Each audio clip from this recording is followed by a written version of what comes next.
Thank you for standing by. My name is Kate, and I will be your conference operator today. At this time, I would like to welcome everyone to Hain Celestial's Fiscal Fourth Quarter 2025 Earnings Call. All lines have been placed on mute to prevent any background noise. After the speaker's remarks, there will be a question-and-answer session. If you would like to ask a question during this time, simply press star followed by the number one on your telephone keypad. If you would like to withdraw your question, press star one again. Thank you. I would now like to turn the call over to Alexis Tissé, Head of Investor Relations. Please go ahead. Good morning, and thank you for joining us for a review of our fourth quarter and fiscal 2025 results. I am joined this morning by Alison Lewis, our Interim President and Chief Executive Officer, and Lee Boyce, our Chief Financial Officer. Slide 2 shows our forward-looking statements disclaimer. As you are aware, during the course of this call, we may make forward-looking statements within the meaning of federal securities laws. These include expectations and assumptions regarding the company's future operations and financial performance. These statements are based on our current expectations and involve risks and uncertainties that could cause actual results to differ materially from our expectations. Please refer to our annual report on Form 10-K, quarterly reports on Form 10-Q, and other reports filed from time to time with the SEC, as well as the press release issued this morning for a detailed discussion of the risks. We have also prepared a presentation inclusive of additional supplemental financial information, which is posted on our website at hain.com under the Investors heading. As we discuss our results today, unless noted as reported, our remarks will focus on non-GAAP or adjusted financial measures. Reconciliations of non-GAAP financial measures to GAAP results are available in the earnings release and the slide presentation accompanying the call. This call is being webcast, and an archive will be made available on the website. And now I'd like to turn the call over to Alison. Good morning, everyone, and thank you for joining the call today. I will start today's call by providing a brief commentary on the quarterly results and then share my observations since taking on the CEO role at the beginning of the last quarter. I'll then walk through the decisive actions we're taking to reshape our business and the turnaround strategy designed to strengthen our foundation and win in the marketplace. Then Lee will provide a review of our fourth quarter results in more detail, along with our outlook. We are disappointed with Q4 performance, which came in well below expectations on the top and bottom line, driven by shortfalls in both the North America and international segments. In North America, velocity challenges and distribution losses in snacks weighed on performance. And in international, there were external factors affecting results in the quarter, including category-wide softness in wet baby food and unusually warm weather, which negatively impacted soup. Despite these short-term challenges, international remains a bright spot, and we gained market share across our total UK business last year. This business has clearly not been performing. At a high level, previous leadership focus had leaned heavily towards building structure, strategy, and process, but we now need to dial up execution and delivery. Hain built a global operating model designed to support a much larger business, which had the side effects of both inflating our cost structure and slowing down decision-making, rendering us less nimble and less profitable. Compounding the issue, the company did not implement significant pricing actions in the most recent years when industry inflation was still running at a high pace, relying solely on productivity improvements to offset higher costs. As a result, many of the levers to drive growth, such as innovation and e-commerce, were shortchanged and have not delivered at the rates required to win in our categories. We now must reshape the business in order to improve our trajectory and unlock Hain advantages in the better-for-you space. Our immediate priorities are clear: optimizing cash, deleveraging our balance sheet, stabilizing sales, and improving profitability. We have already begun to drive changes and have recently hired an interim Chief Business Transformation Officer, Sarah Tershwell, who brings to our business a track record of success from private equity. Sarah will steer our cost reduction, streamlining, and restructuring efforts. We are implementing what we refer to internally as our no regrets moves, and taking decisive steps across our cost structure and operating model. We are taking aggressive cost actions and are committing to an incremental 12% cost reduction in our people-related SG&A. Fundamental to achieving these cost improvements is the unwind of much of our global infrastructure, reducing complexity in our operations and moving to a leaner and more nimble regional operating model. This model has a smaller center to prioritize speed, simplicity, and impact across the organization and will result in a cost structure that is better aligned with the current realities of our business.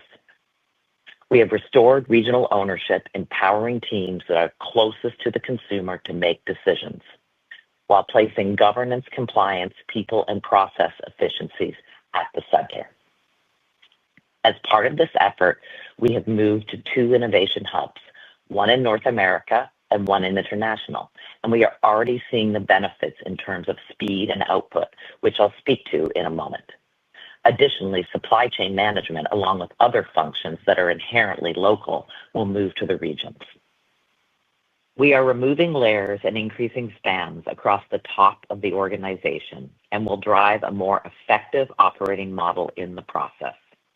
Amidst the challenges in the North America business, we took decisive action to ensure greater accountability and faster execution by eliminating the President of North America role at this time.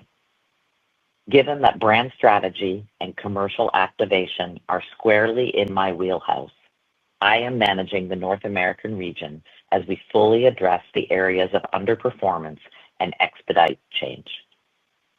Our goal with these operating model changes is to reduce duplication, drive faster decision-making, and align execution closer to consumers and customers. Beyond the benefits from reshaping our operating cost structure, we are scrutinizing every dollar of spend for strategic benefit and ROI across our P&L levers, while maintaining our consumer-focused investments. We anticipate implementing additional cost savings initiatives following the conclusion of our previously announced strategic review. We are confronting our challenges with urgency and determination, laying the groundwork for a leaner, faster, and more execution and delivery-focused company. By sharpening our priorities and taking immediate actions to strengthen financial health, streamline operations, and energize our brands, we are positioning Hain to compete and win in the marketplace. Our recovery is guided by a clear set of choices and actions that balance near-term financial health with long-term growth. Our turnaround strategy is focused on 5 key actions to win in the marketplace: streamlining our portfolio, accelerating brand renovation and innovation, implementing strategic revenue growth management and pricing, driving productivity and working capital efficiency, and strengthening our digital capabilities. Complexity in our business across our operating model and our portfolio has hampered our ability to move with speed. We are committed to reducing complexity in the operating model, as I just discussed, as well as in our portfolio. We are exiting unprofitable or low-margin SKUs, enabling us to focus resources on brands and categories with the highest growth and margin potential. In tea, for example, we closed fiscal 2025 with 91 different blends of tea across all of our SKUs. Over the next 2 years, we will reduce the number of blends to less than 55, simplifying our internal processes, capturing efficiencies across the value chain, and driving margin expansion. To ensure this discipline is sustained, we are embedding portfolio management reviews to assess, add, or retire SKUs continuously to maximize portfolio simplicity and value versus relying on large episodic rationalization efforts. In addition, we are exiting or selling businesses where we are structurally disadvantaged or do not have a right to win. Alongside the previously announced decision on personal care, we made the strategic decision to exit the meat-free category in North America. Following several years of declines in the category and a comprehensive internal assessment, we are discontinuing the Eves product line and will be permanently closing its manufacturing facility. Not only is this action accretive to the business, but it will enable us to sharpen our focus and resources on growing our highest potential brands and categories. As a reminder, we have significant strategic review work underway with Goldman Sachs, with the goal of maximizing shareholder value. We continue to evaluate the exit or sale of businesses where we are structurally disadvantaged and are exploring other alternatives that will simplify our portfolio. We also expect to have further opportunity to refine our operating model based on the outcome of this work. While we are not yet in a position to share definitive news here, we are making strong progress and will provide an update when we have news to share. Across the business, we have not innovated with the speed or at the level necessary in categories where new news is important. This has been particularly evident in our North American snacks category, where we have fallen behind the competitive set. Going forward, innovation will be a much larger part of our story as we aim to significantly increase our contribution from innovation to growth. In fiscal 2026, we have new products launching across our portfolio. In Garden Veggie, we're revamping our Better For You credentials and dialing up the flavors with a product renovation of our core straws and puffs. Expect elevated taste with new and improved salt profiles, along with real cheese, real veggies, no artificial colors or flavors, and amplified Better For You attributes like avocado oil. Further, we have new breakthrough packaging to boost findability, build momentum, and win with consumers. Also in snacks is an exciting new format for Hartley's with juicy jelly pouches in the UK. This new format opens on-the-go occasions, including lunchboxes. Juicy jelly pouches are not only delicious, but made with real fruit juice, no refined sugar or artificial sweeteners, and no artificial colors or flavors. Juicy jelly pouches launched in several key retailers earlier this month, supported by a high-reach consumer marketing campaign featuring out-of-home, sampling events, social, and influencers. While it's too soon to comment on in-market results, retailer orders have been stronger than expected. In beverages, Celestial Seasonings recently launched the first phase of our Anytime Wellness platform, marking Celestial's entry into the sizable non-sleep wellness segment. The launch included 4 added benefit teas for all-day enjoyment: Be Well, Good Vibes, Detox Blend, and a variety pack. In the meal prep category, Greek Gods yogurt will be building upon strong momentum and expanding into the fastest-growing single-serve segment in the second quarter, introducing a product with more live and active cultures than leading competitors across 4 flavors. New Covent Garden, the UK #1 chilled soup brand, launched a 1 kilogram value pack in 3 flavors.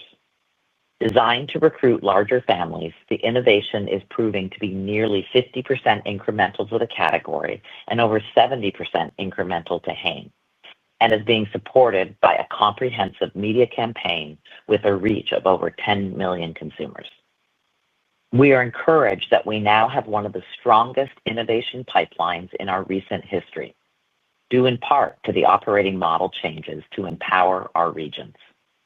We believe that innovation, combined with the shift in our marketing strategy to focus on digital and social, should drive excitement and meet consumer needs in the market.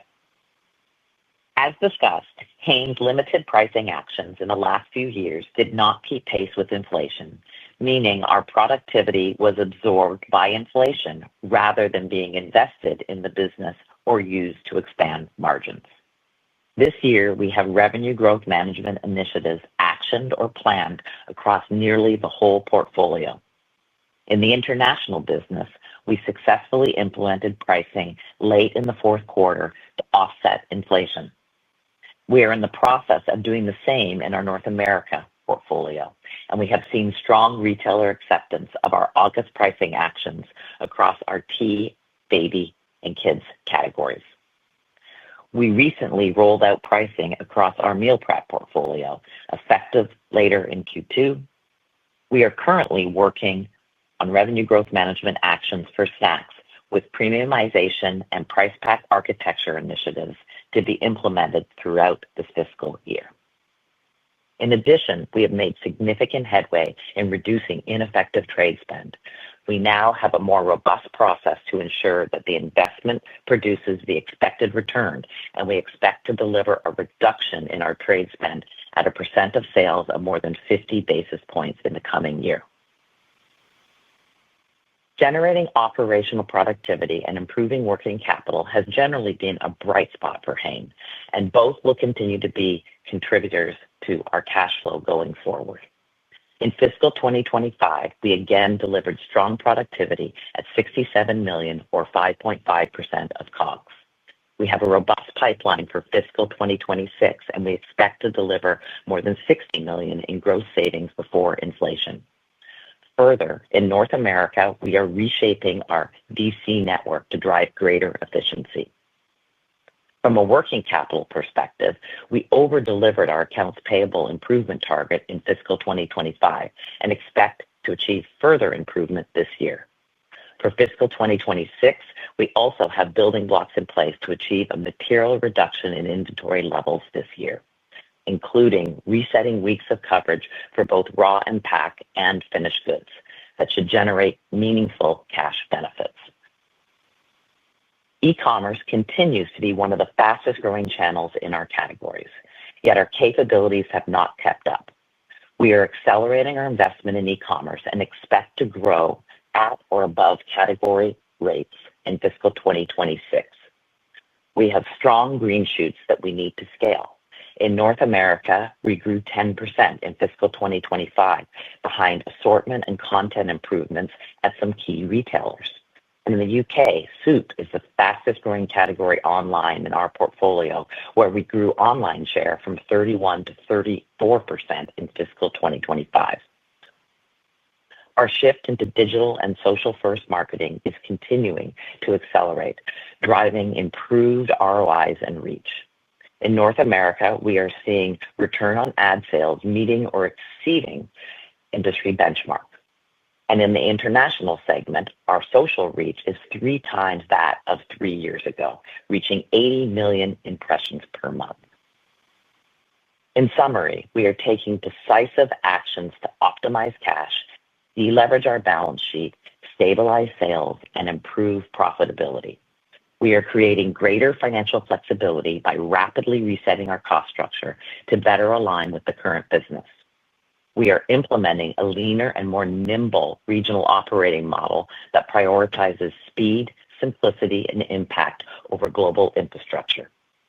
Our focused turnaround strategy is anchored on 5 actions to win in the marketplace and drive growth.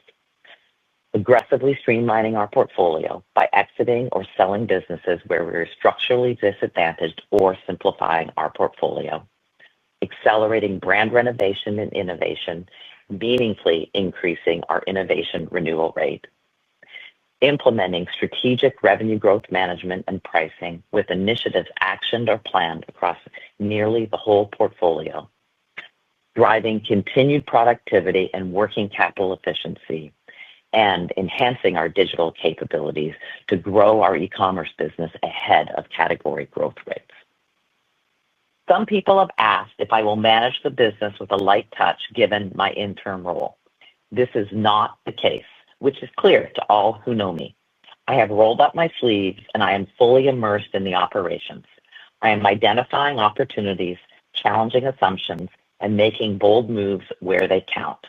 I am here to put Hain on a path to unlock its full potential through the turnaround plan I have outlined, along with our strategic review, so that the business is well positioned to be led by whomever the board appoints as permanent CEO. I want to thank the entire Hain team for their continued hard work and energy as we reshape the business for success. Though the path to sustainable growth will take time, we are swiftly taking action that is stabilizing our business performance while delivering cash and paying down debt, strengthening our financial health. I'll now hand the call over to Lee to discuss our fourth quarter financial results and outlook in more detail. Thank you, Allison, and good morning, everyone. For the fourth quarter, we saw an organic net sales decline of 11% year-over-year. Decline was driven by lower sales in both the North America and international segments. The decline in organic net sales reflects an 11-point decrease in volume mix and flat pricing. Adjusted gross margin was 20.5% in the fourth quarter, a decrease of approximately 290 basis points year-over-year. The decrease was driven by lower volume mix, cost inflation, and higher trade spend, partially offset by productivity. SG&A decreased 7% year-over-year to $67 million in the fourth quarter, driven by a reduction in employee-related expenses. SG&A represented 18.6% of net sales in the quarter, as compared to 17.3% in the year-ago period. During the quarter, we took charges totaling $5 million associated with actions under the restructuring program, including employee-related costs, contract termination costs, asset write-downs, and other transformation-related expenses. To date, we have taken $88 million in charges associated with the transformation program, which is comprised of $85 million of restructuring charges and $3 million of expenses associated with inventory write-downs. Of these charges, $31 million were non-cash. In order to accelerate the initiatives to streamline our operating model that Allison discussed, we are increasing the scope of the previously announced restructuring program. Restructuring charges, excluding inventory write-downs, are now expected to be $100 to $110 million by fiscal 2027, up from our previous expectation of $90 to $100 million. These charges are excluded from adjusted operating results. Interest costs fell 6% year-over-year to $13 million in the quarter, driven by lower outstanding borrowings and a reduction in interest rates. We have hedged our rate exposure on more than 50% of our loan facility with fixed rates of 7.1%, based on our newly amended credit agreement. We continue to prioritize reducing net debt over time. Adjusted net loss, which excludes the effect of restructuring charges amongst other items, was $2 million in a quarter, or 2 cents per diluted share, as compared to adjusted net income of $11 million, or 13 cents per diluted share in the prior year period. We delivered adjusted EBITDA of $20 million in the fourth quarter, compared to $40 million a year ago. The decline was driven by lower volume mix, as well as high trade spend, partially offset by productivity and a reduction in SG&A expenses. Adjusted EBITDA margin was 5.5%. Turning now to our individual segments. In North America, organic net sales declined 14% year-over-year. The decrease was primarily driven by lower sales in snacks and, to a lesser extent, meal prep. Fourth quarter adjusted gross margin in North America was 19.2%, a 340 basis point decrease versus the prior year period, driven by lower volume mix, primarily in snacks, along with high trade spend, partially offset by productivity. Adjusted EBITDA in North America was $10 million, as compared to $21 million in the year-ago period.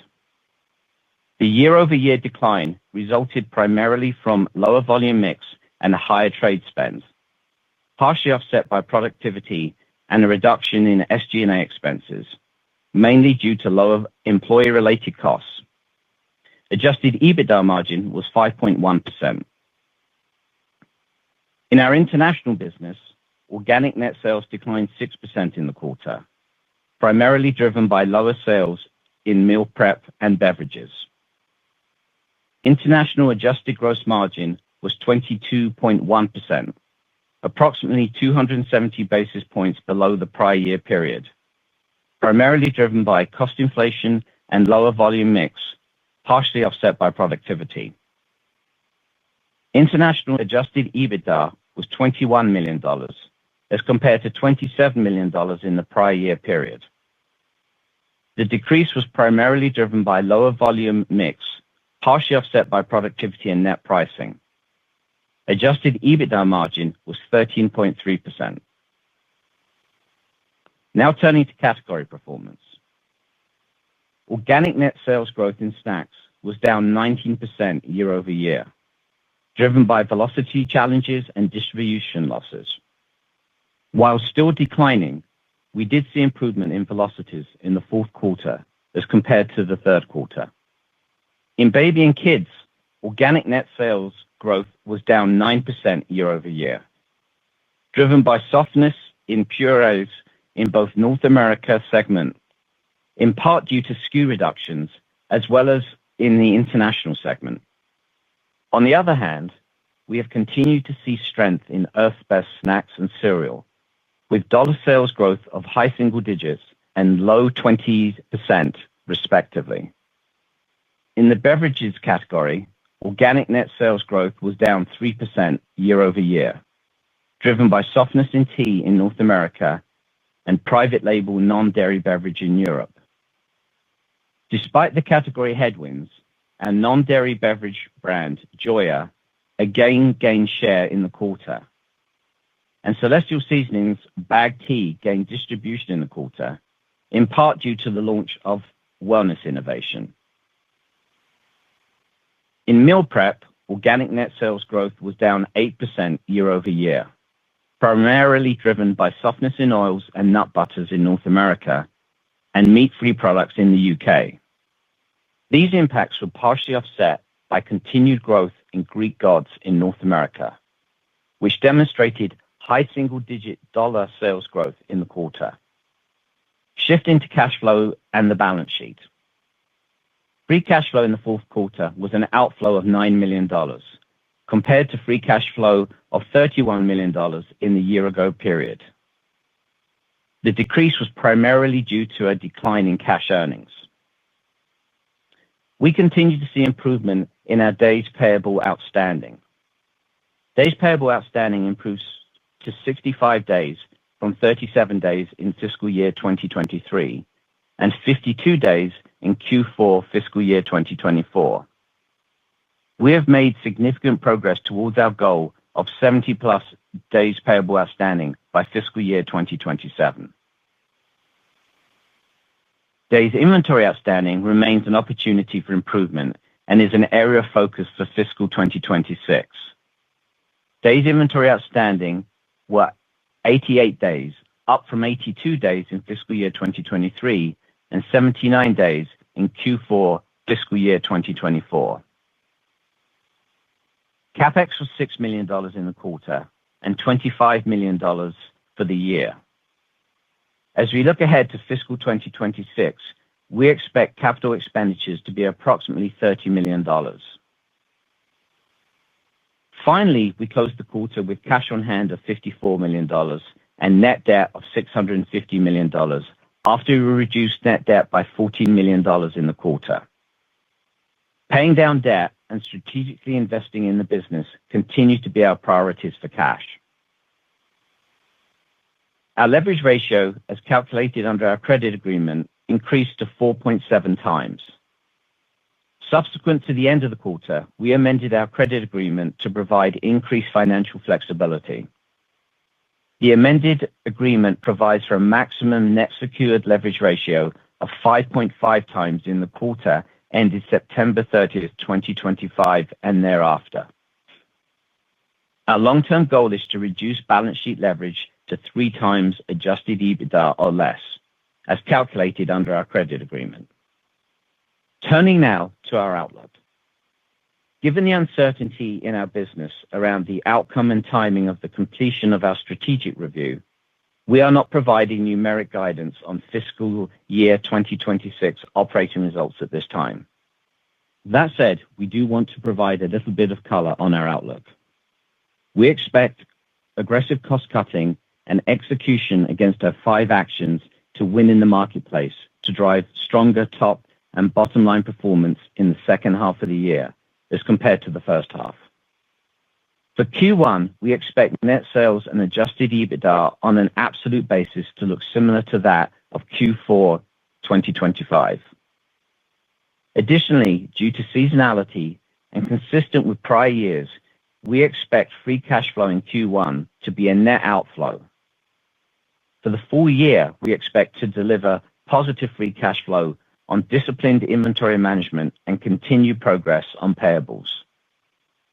We are committed to decisive and bold actions to improve our trajectory by streamlining our portfolio, accelerating brand renovation and innovation, implementing strategic revenue growth management and pricing, driving productivity and working capital efficiency, and strengthening our digital capabilities. We are moving swiftly to strengthen our foundation and position Hain for sustainable growth. That concludes our prepared remarks, and we are now happy to take your questions. Operator, please open the line. At this time, I would like to remind everyone, in order to ask a question, please press star, then the number 1 on your telephone keypad. We request that you limit yourself to 1 question and 1 follow-up. We will pause for just a moment to compile the Q&A roster. Our first question comes from the line of Andrew Lazar with Barclays. Your line is open. Great. Thanks so much. Good morning, everybody. Alison, I think, Hain talks in the release, and you talked a lot about resetting the cost structure to create more financial flexibility. I seem to remember, a real challenge under previous management was really that they had to use sort of a pay-as-you-go strategy when it came to brand reinvestment, because sort of a one-time reset to reinvest was really not doable given the leverage. It would seem Hain has maybe a similar issue now. So how do you manage this and the reinvestment needed in the context of a balance sheet that's really only become more strained over the last couple quarters? Hi, Andrew, and thanks for the question. Here's what I would say. This is why we talk about driving financial flexibility aggressively against each lever of the P&L. There is money in the P&L that is there for reinvestment. We just have to make tough decisions, and we have to focus that investment against the things that drive the highest return in order to really get the flywheel going. So that is really why we're talking about that cost structure focus across each aspect of the P&L. And all of that gets focused against our 5 actions to win, which are the things that ultimately get that the flywheel going in the right direction. And I would just say, just building on that, part of this is, and that's why we kind of announced this, unlocking the operating model. So there are significant incremental savings coming out of that, and I think we kind of touched upon that as well. The other thing is, and it is the focus areas, the strategic revenue growth management. We have not taken pricing historically. That is something we have really enacted with a lot more discipline. So we had taken pricing in Q4 and international. We've been taking pricing in North America. So it is a focus on all of those. And then, secondarily, and as we'd announced with the credit agreement, we wanted to give ourselves more headroom within that agreement as well. So it's kind of all of that. That gives us more flexibility as we move forward as well. Thank you for that. And then, based at least on how the portfolio is constructed currently, Lee, what's sort of the floor on EBITDA for fiscal 26 to sort of remain within your new credit agreement? So without giving a specific number, I think what you can look at is, we as we closed out Q4, we had a 4.7 times. And I just remind you, this is based on the bank defined EBITDA. We've got now a headroom of 5.5. So you can kind of back into the 4.5, the bank adjusted number, and then you can see, we've got a comfortable cushion as we move forward during the year. Thank you so much. Our next question comes from the line of John Solero with Stephens. Your line is open. Hey, Alison. Hey, Lee. Good morning. Thanks for taking our question. Hey. Alison, I appreciate all the details, around some of the optimization efforts you guys have underway, but I would say some of the themes are similar to roughly what we heard, 2 years ago at the Hain Reimagined at the Investor Day, the focus on kind of innovation and operational simplification. So I was hoping maybe you could just give us some insights where the Hain Reimagined program fell short and, what you think will be different this time, and maybe if you guys are looking at things a different way or have kind of a different angle or focus that you think will, kind of jumpstart the business. Sure. Thank you for the question. I would start by saying, and I think I said this in the script, that overall there was a lot of work put against people, process, and structure versus sort of unleashing that people, process, and structure through decisions and actions.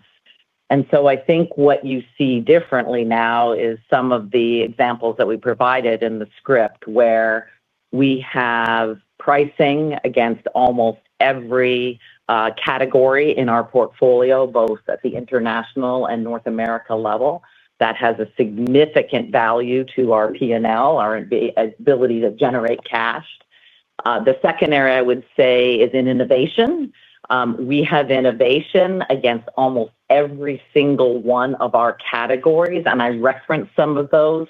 Massive renovation in our snacks business, which is getting at clean oils, getting at better salt flavor profiles, real cheese, more bold flavors, things that actually drive growth in the category.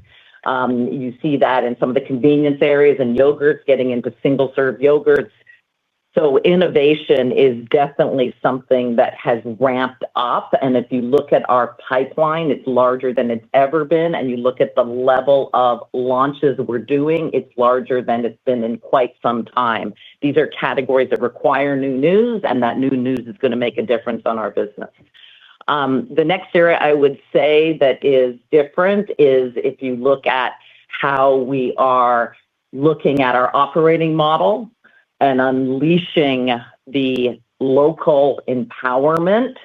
At the end of the day, the business happens in our markets, and we are putting in place the resources to ensure that that business can be unlocked in the markets.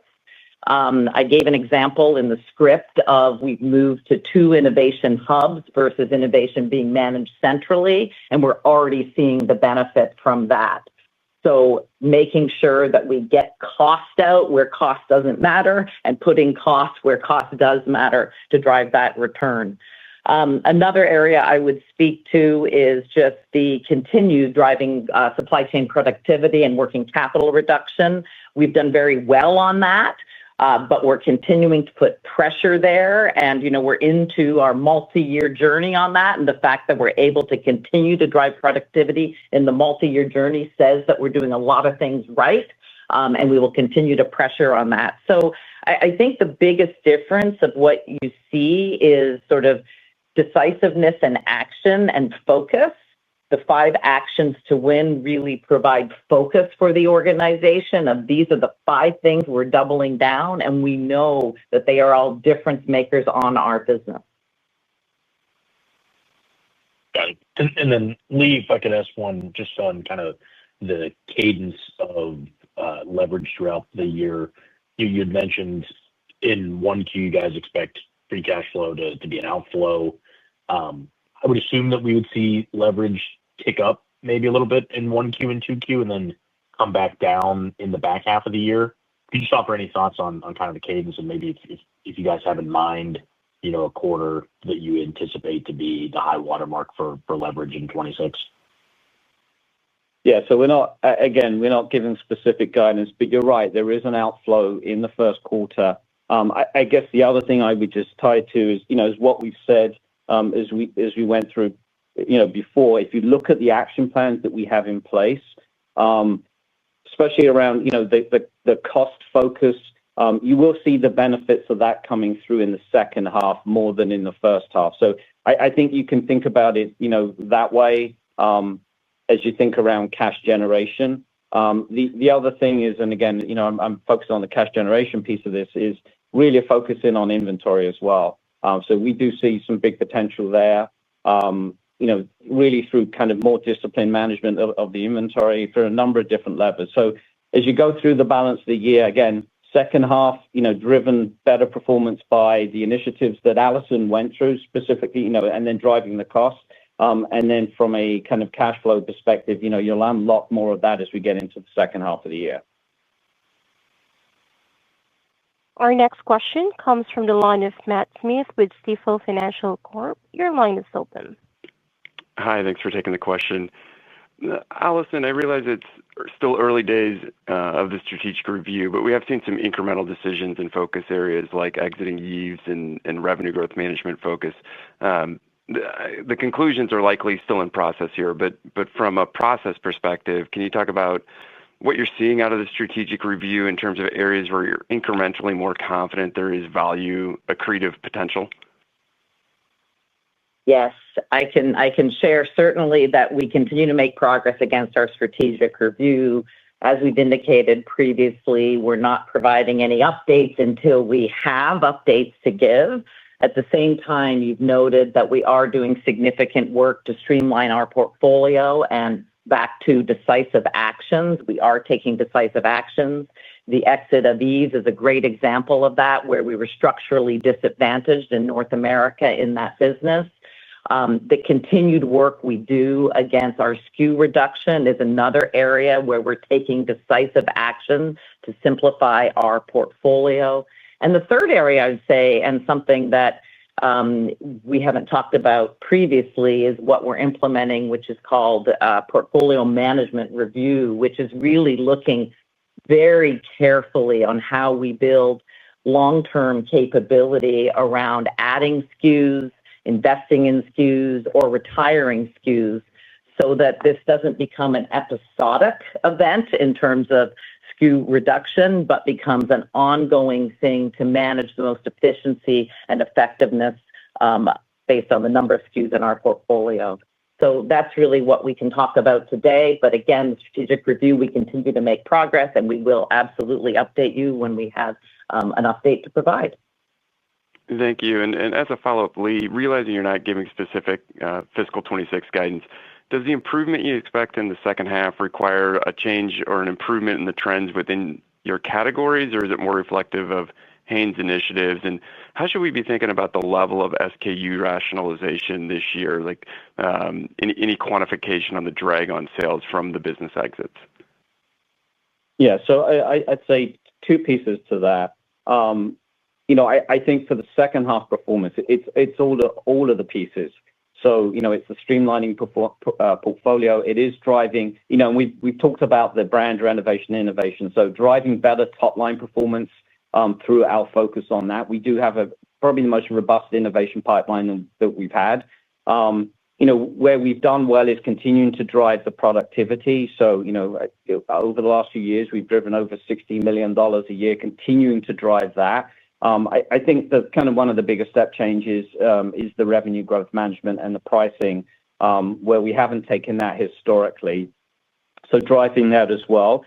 And around the SKU work, we're not providing specific, impacts on that. But I would say we are cutting a long tail on the SKU. So, we've historically, been prioritizing a bit more customer-focused innovation rather than consumer-focused. So it's very consumer-focused.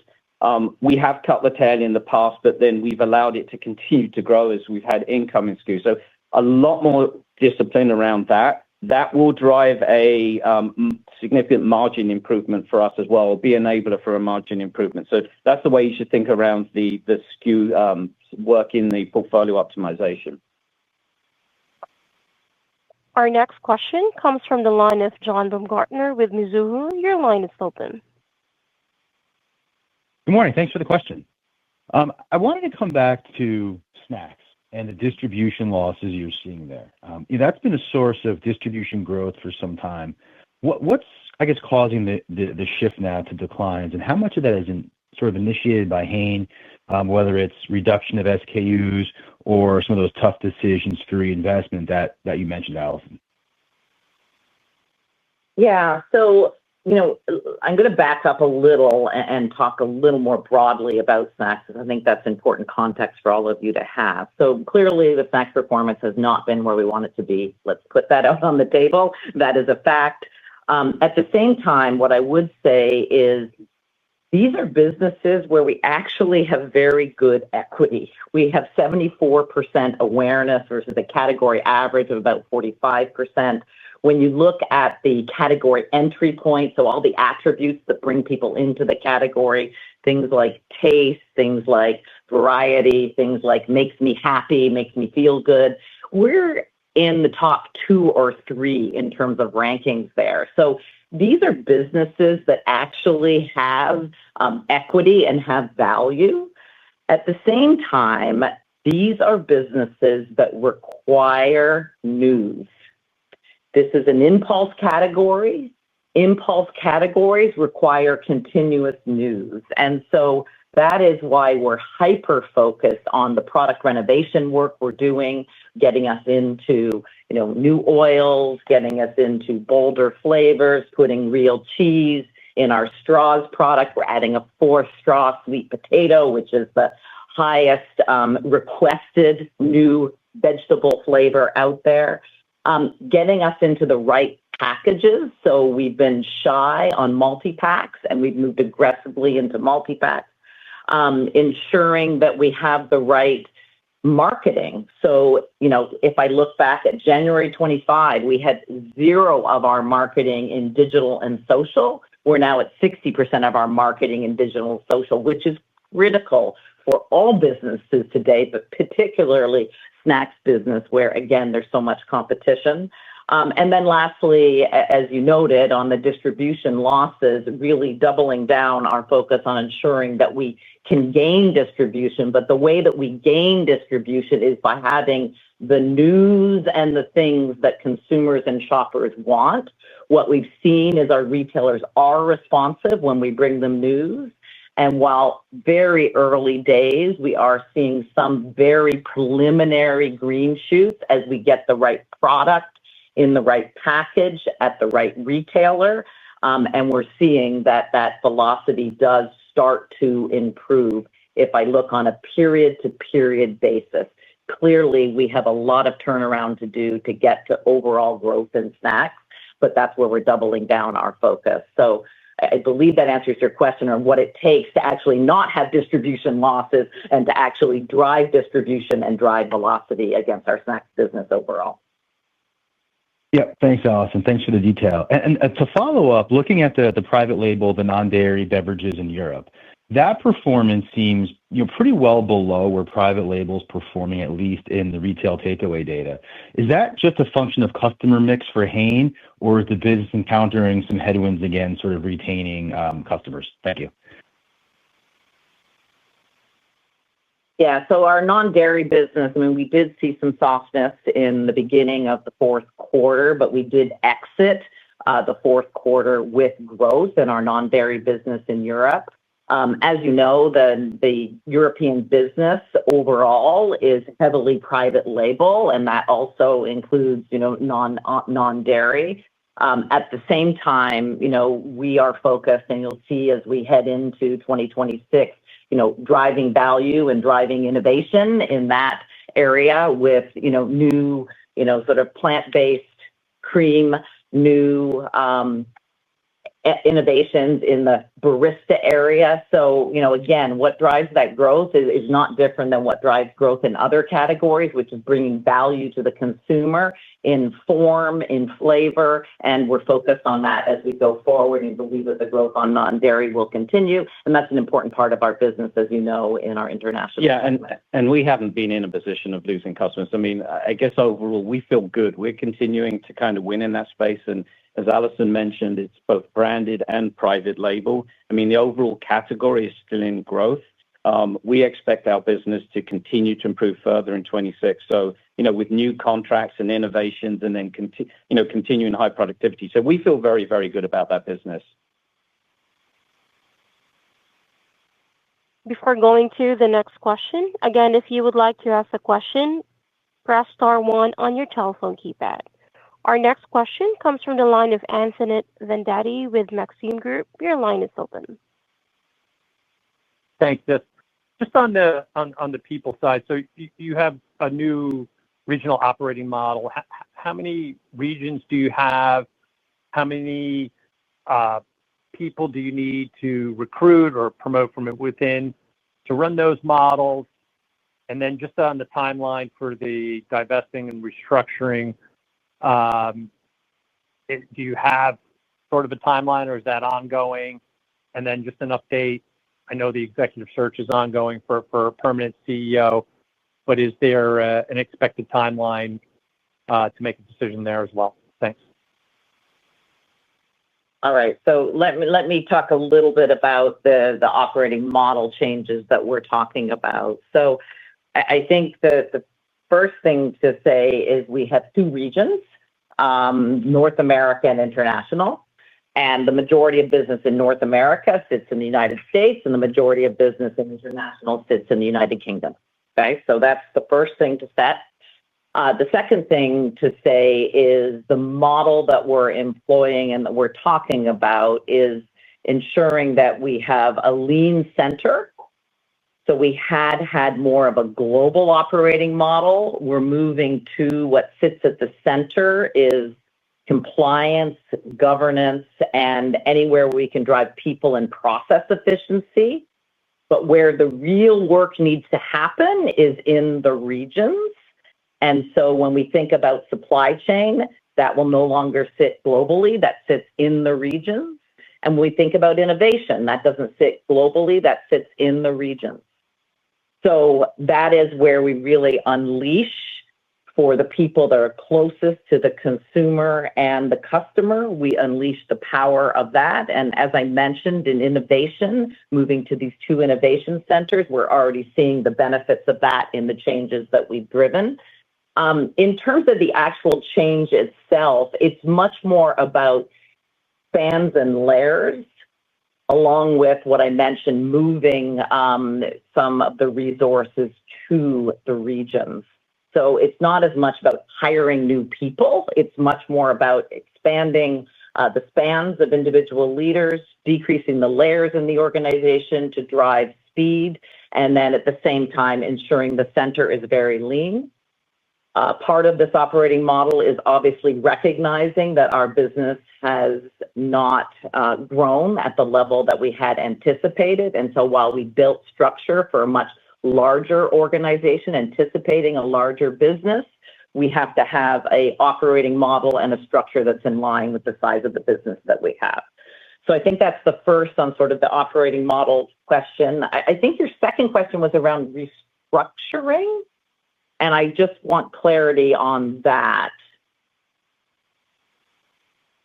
Yeah, no, I was just trying to figure out if the timing. Yeah, exactly.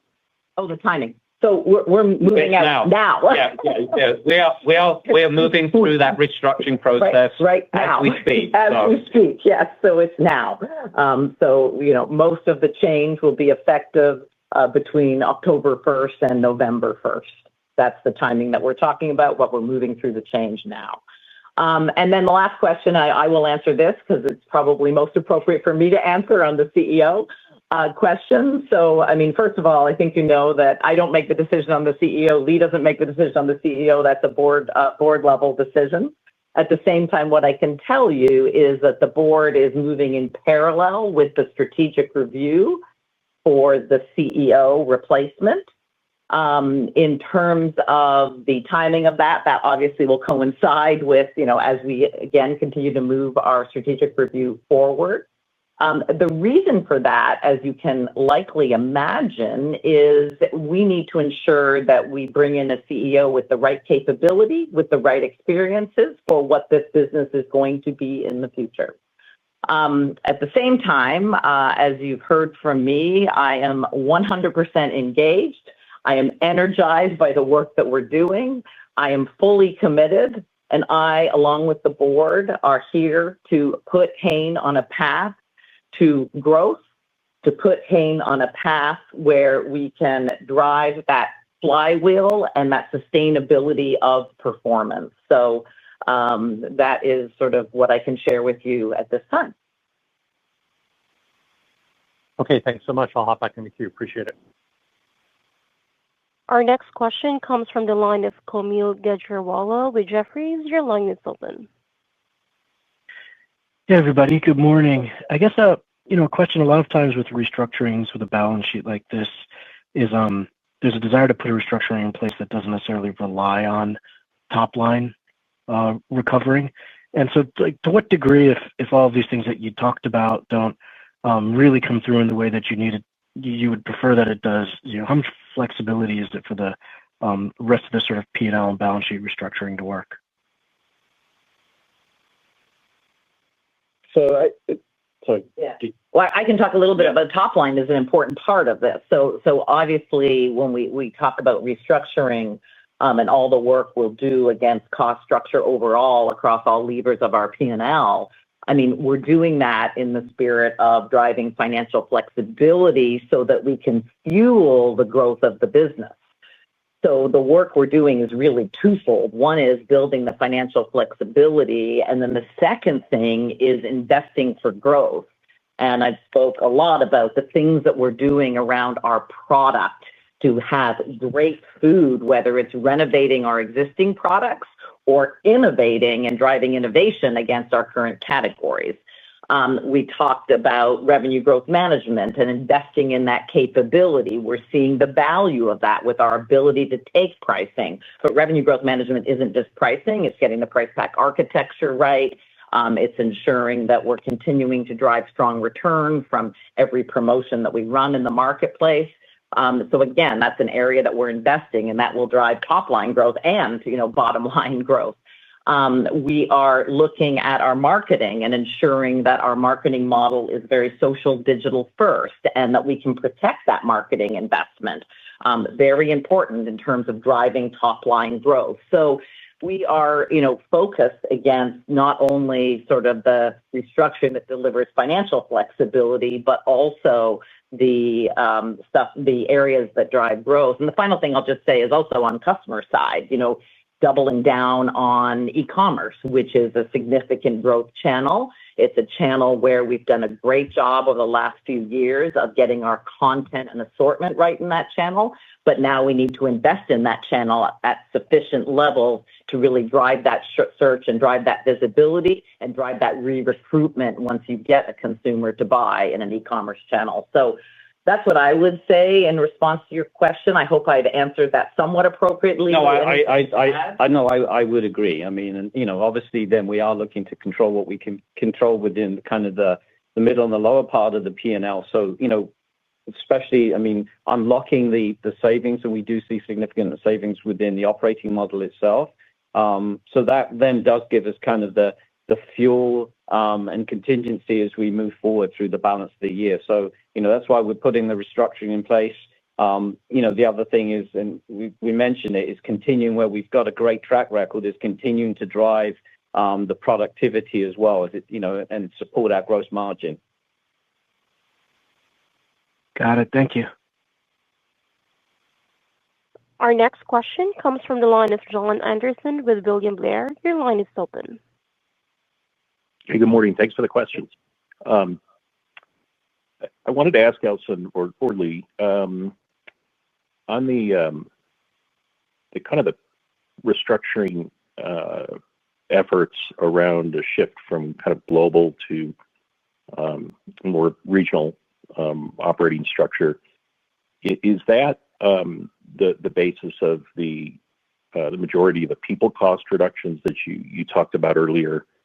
I think about 12% or so. And is that all baked into the productivity number that you gave, the $60 million in productivity for 2026? And would that kind of build in 27 or too early to say?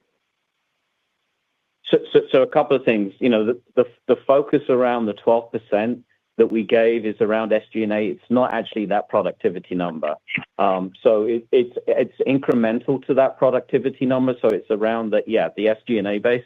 And then the way we would see that is, really beginning to get that full run rate by the end of this year. So I think we announced that we're working and kind of working through that restructuring right now, but you'd get that full run rate by the full quarter. And again, it's people-related SG&A. So outside of the productivity number that we've done a good job of delivering. Okay. And would that kind of build sequentially through the year, or is there a point in time where those benefits will kind of kick in? Yeah, I mean, it will build sequentially as you go through the year, but that's why I said by fourth quarter, you'd be at a full run rate by then. Okay. One of the other of the 5 key actions is stabilizing sales, and I'm just wondering if you could talk a little bit more about that. Obviously, the levers you're pulling in innovation, et cetera, marketing are key to helping that happen. But you have quite a few offsets in SKU rat, and then just in some of the underlying headwinds you're experiencing currently. Do you have kind of a loose time frame in mind for where we might see sales begin to stabilize, kind of on an aggregate basis? Yeah, so you're absolutely right that the actions to win, many of them are around how we accelerate sales. So if you think about renovation and innovation, if you think about revenue growth management and pricing, if you think about digital capabilities, e-commerce, and digital-first marketing, those are all really around accelerating sales. When we talk about simplifying our business and SKU rat, we are talking about taking out SKUs that, quite frankly, are very small in terms of overall sales. And they add complexity to our business overall, but they don't add a lot in terms of the overall top line, and quite frankly, in many cases, not to the margins or the bottom line either. So we're being very smart about how we balance sort of the SKU reduction with getting to a point where, as I noted, one of our priorities is stabilizing sales to get to that stabilized sales position and ultimately to a growth sales position. But we're coming from behind, so it starts with stabilization as we move through the year and then getting to growth ultimately as we look at our further out models. I will turn the call back over to Allison Lewis for closing remarks. Great. Well, thank you, everyone, for being with us today. I'd close by just saying, our priorities are clear. We are here to really ensure that we optimize cash, we deleverage our balance sheet, we stabilize sales, and we improve profitability. We've outlined our 5 actions to win, which are critical to both delivery of the top line and the bottom line, and we're moving aggressively against all actions associated with those actions to win. At the same time, we are building financial flexibility with things like the operating model reset, all of our productivity work, which really allow us to protect the investment in our business, to ensure that we ultimately get the flywheel going. So thank you again for your time today, and we look forward to seeing you next quarter. Thank you. Ladies and gentlemen, that concludes today's call. Thank you all for joining. You may now disconnect.